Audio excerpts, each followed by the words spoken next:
Welcome, Terrilynn, Traveling Artista. In this video, I want to cover portraiture with the basic face and feature structures. I have used this from first graders through adults with good results. I can email you this instructional sheet on the left, and here is a diagram of a skull with the measurements which I will refer to later. Also, your drawing materials, basically a vine charcoal and a kneaded eraser with some other tools if you want. All right, now you have your diagram, you have an idea where you're heading, you have your basic tools with your vine charcoal and your kneaded eraser and a rag. Nice to have a rag around. So we're going to start doing this. I have taught this to a number of people from adults all the way down to first graders, and the majority have come out with really good faces. You can do it too. I have synthesized my diagram down to the absolute basics of the shapes that are in the face. If you can write, you can draw a face. So just pay attention to a couple little details and you'll see how great it starts. This is a good place to start and you'll improve as you go along. Now let's start first of all with an oval on our paper. You want it fairly large. I'm just kind of drawing it in the air and then bringing down my charcoal as I get comfortable with that shape.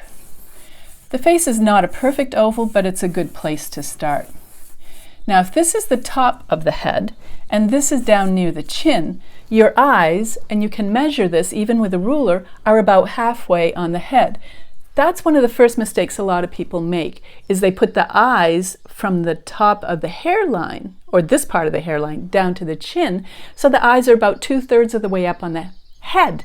And it's not. You want to give your portrait enough head above so they can have a brain in there and be thinking and be an intelligent portrait. All right, so here to here. Double checking, you can use a ruler if you want. I just kind of eyeball it. It's about there, is about halfway from my eyes. And I'm going to exaggerate these lines so you can see them pretty well.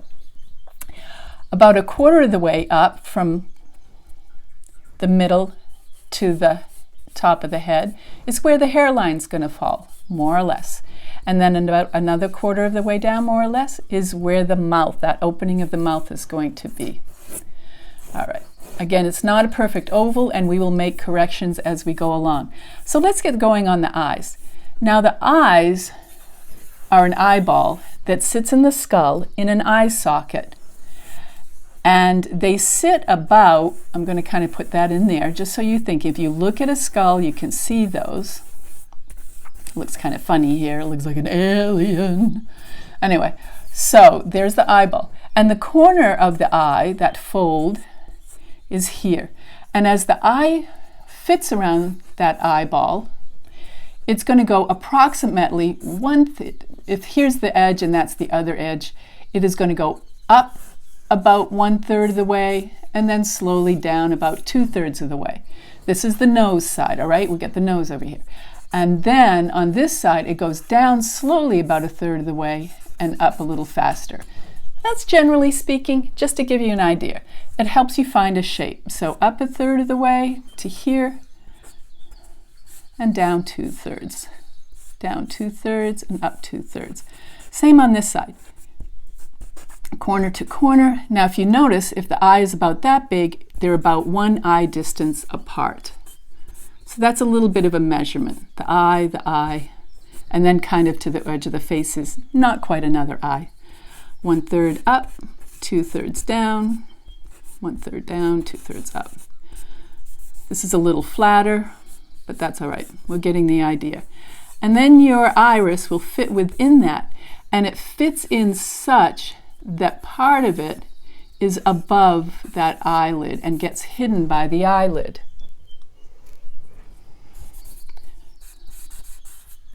There, that's a little better. Okay, so always think of that too. A lot of people, you don't want your eye to look like this. It looks like a cartoon.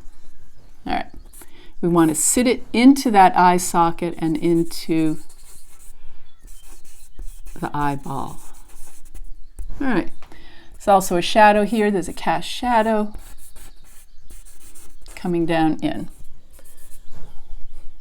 Eyes seem a little big for the head. This is a good time to make those little adjustments. With that wonderful vine charcoal, you can erase it and make those adjustments with your finger even. So nice. All right, now the nose is next. This is not what you want for a nose, all right? This is a cartoon nose. There's no actual outline here. It's all shading on the sides here, shading under here. Most of it's shading. There are the nostrils. So if we minimize that, you're going to have like a little V shape for the nostrils, just above kind of where it give you good amount of nose here and a little bit of nostrils sitting on the side there. Just that minimum says nose. You don't need a lot. All right. Then we're coming down to this little divot thing on the upper lip, and then the mouth is going to sit below that. I'm going to bring those up a little higher. Okay. So the mouth is basically an M shape, but you do not want the outline. Again, it looks like a cartoon. You want to kind of, that's just shading up there and shading down there, but we're looking at the opening of the mouth, that line right there that opens under that the upper lip, sorry. And then if you draw kind of a light line down from your pupils, that's about where the edge of that mouth is going to sit. So you get the little divot of the mouth. There's a fancy name for that, and I don't remember what it is. So that's kind of the mouth. This here is going to be shadow again. That under that lower lip is shadow, and that's about that. Now, where we had that eyeball sitting, remember the eye socket sitting in there? That is going to help you. If the person has circles under their eyes, it's because their skin is sitting on that eye socket in the skull. We'll worry about shading later. But the other thing this is going to help you with is where your eyebrow line is. It will follow the shape of that eye socket. It determines it, it follows it along. Everybody has slightly different eyebrows, heavy or light, and look at each individual as you're drawing them. I have a friend that says my main accent really comes out when I say the word drawing, like there's an R in there that's not there, which I know there's not. Drawing. Sounds like two words to me. Anyway. Generally speaking, I'm going to lighten this up because this poor person is looking like they are not very happy. But again, we're doing straight ahead. Do try to find some photographs of people straight on as you're practicing this. Now, the shape of the head. Thinking of an oval or anything like that, oftentimes if you think some tangent lines to that circle or oval, that is going to strengthen your shape. An angle like a tangent going this way, and that helps determine the different angles of the face. This is where your geometry actually comes into play. So, if we're looking at the head, making sure we're still about that halfway. It's a little flatter up here. It kind of starts down this way. You got a good amount of skull in there. And then as it comes in. Now, in your forehead area here, that's got a good amount of space too as well. Bring down the side of the forehead until it comes to the temple. Temple comes slightly in near the eyes. I'm exaggerating here so you can see it and you can notice it next time you're actually looking at somebody's face. Then the cheekbone comes out. So right near this eye area is where the cheekbone is going to start coming out. Exaggerated again, it's not going to look like this. And after that cheekbone comes out, it starts hollowing down in. The skin follows it and hollows down in toward the hollow of the cheek.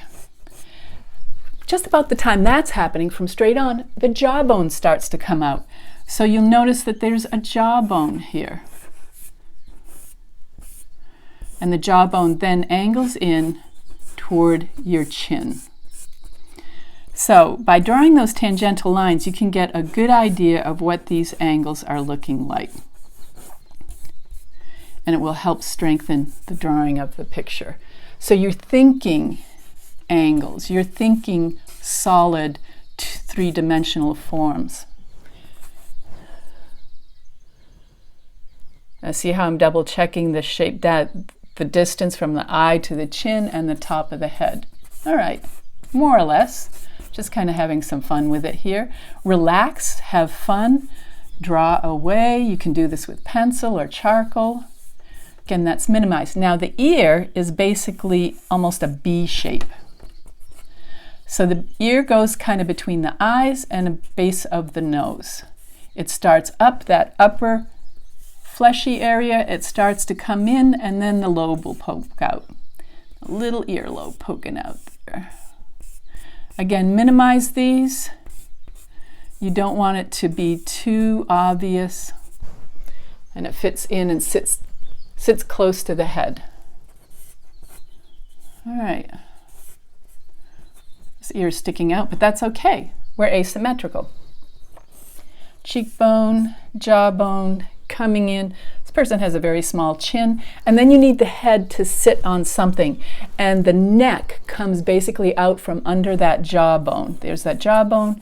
The neck kind of comes out, has a soft curve. You want it solid. You don't want a pencil neck because it's not going to hold up that head.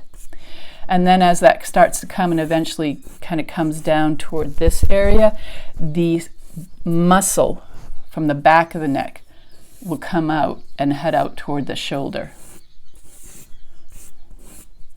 So this, without shading, gives you kind of the basic shape of the head. This helps too, because if you have a necklace, it's going to follow that. Now the hairline is about quarter of the way up, and this is where the hair starts to grow out from. Have it go in the direction that the person combs or fixes their hair. And it flows down. Here, gravity is pulling it down. If they have a little bit of a sideburn, you can include that. Think of that shape of that forehead and add a little more buffer to it. The hair is a cushion for the skull, so it's not going to sit flat on that skull. Other areas you can mass it together, and some areas you can draw some individual hairs. If the person has bangs, if this is the hairline along here, those bangs are going to grow out from that hairline.